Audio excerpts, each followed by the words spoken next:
Welcome, Paulie. Good to see you, mate. How are things? I'm well, Dan. How are you? I wasn't sure who was going to begin that conversation, so we were holding out. We've got a slight delay, but hopefully we're in sync now. Okay, let's see how we go. It was a bit of a Mexican standoff with a delay in between. So I thought a good topic to chat about today was a topic that comes up all the time, especially with a lot of guys that we're working with who are training the house down, but are struggling somewhat with reducing their weight. And the question always comes up. It's like I'm lifting heavy, I'm doing the core workouts, I'm going for runs, I'm doing those hit sessions, but I'm just not seeing the reduction of weight that I had hoped. What can I do? Mm. So love receiving that, because we've got to look at things holistically to get the full picture of what's going on. And of course, when we talk about holistically, especially in the health sense, we're talking about nutrition, we're talking about hydration, sleep, stress management, and so on and so forth. So we love looking at things in that way. And when we start to unpack that, we start to see what's going on, and especially in the nutrition sense. So love to hear your thoughts on that, Paulie. Yeah, great. All really, really interesting things that you mentioned there, and all very, very relevant to you know people's progress when they are using a multifaceted approach to their health. So many people look at the doing, which is a lot of that is training. It's like you're sweating, you're moving, you're putting yourself under. You if you're not training hard, you're sore from the day before, and constant visceral reminders of all the hard work that you're doing. And sometimes you can get kind of into the um, mindset of, well, I'm training so hard, I need to kind of give myself a little bit of extra nourishment to refuel my system as well. And that can kind of lend itself to a little bit of an approach of eating that can be less focused.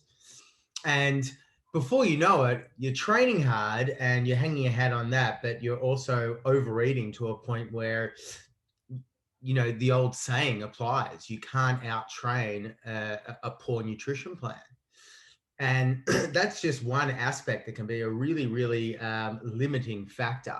And that's why we are so focused on keeping our dads accountable to what it is that they're eating. And I'm not saying restricting your calories to a point where, you can't lift yourself out of bed in the morning.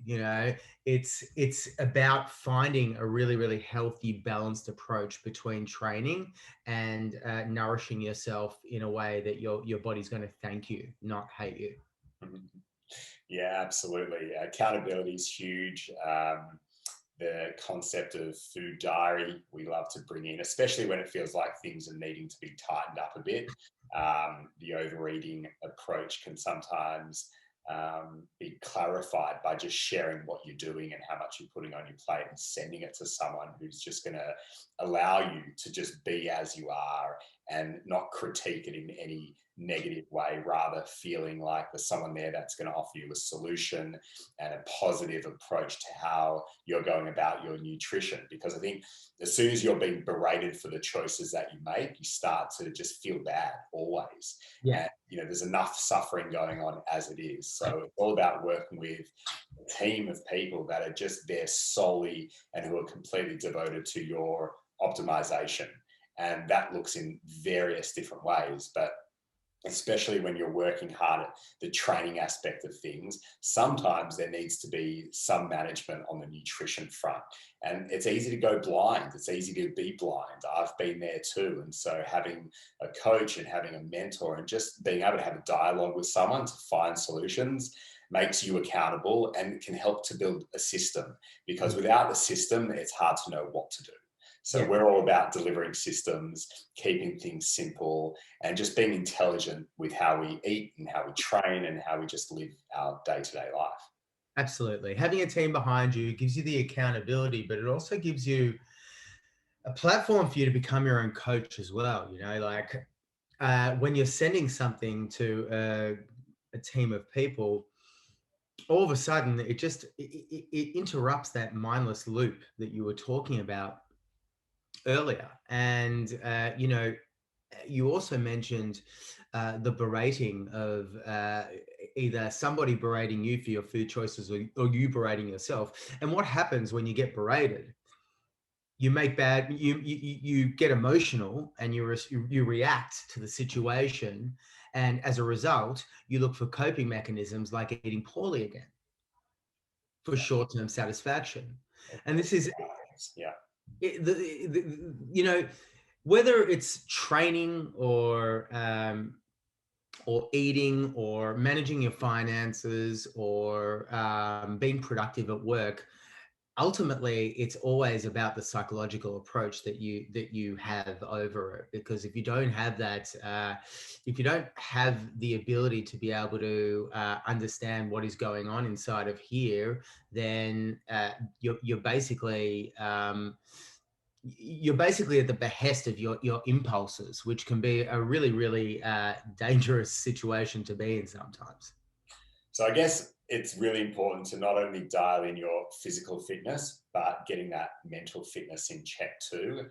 Mm. And on a holistic sense of health, looking at things more than just the training side of things, look at other aspects of your life that could be optimized, could be upgraded, and where there doesn't feel like there's as much intention and focus. And we'd be happy to connect with you and explore that at any point. So just feel free to reach out or just share where you're at in your health journey. And if any questions come up, let us know. We'd love to respond. That'd be lovely. Thanks very much, guys. Thanks, Dan. Thanks, Paulie.